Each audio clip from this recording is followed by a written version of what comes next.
Finding your audience in comedy. You know, a lot of what this podcast is mental health and talking about obstacles and overcoming them, more importantly, and how I'm doing this on my way to be a professional stand-up comedian. However, sometimes I use these as a note to self, as I mentioned in a prior episode, because it helps not just remember something learned, but it also helps instilling it because I'm making an imprint of this moment, right?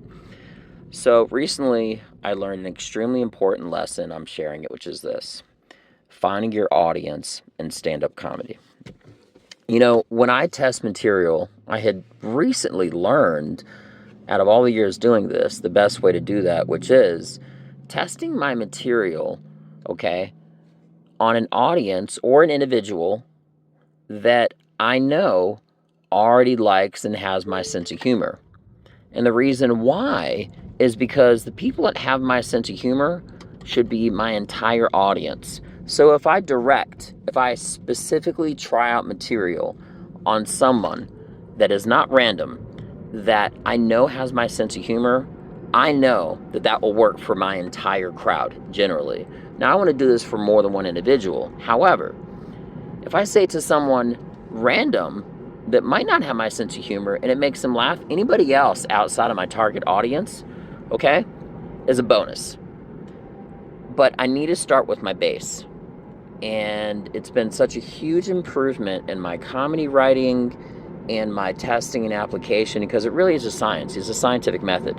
You know, you have a hypothesis, you have an idea, okay, you test the premises, and then you analyze it. And then you improve it or discard it, or it's perfect, you just leave it as is, right? I really do. I'm a big nerd, so I use a scientific approach when it comes to comedy, but realistically, the scientific method is foolproof for anything, period. Whether it's talking to a girl, swinging a baseball bat, you name it, right?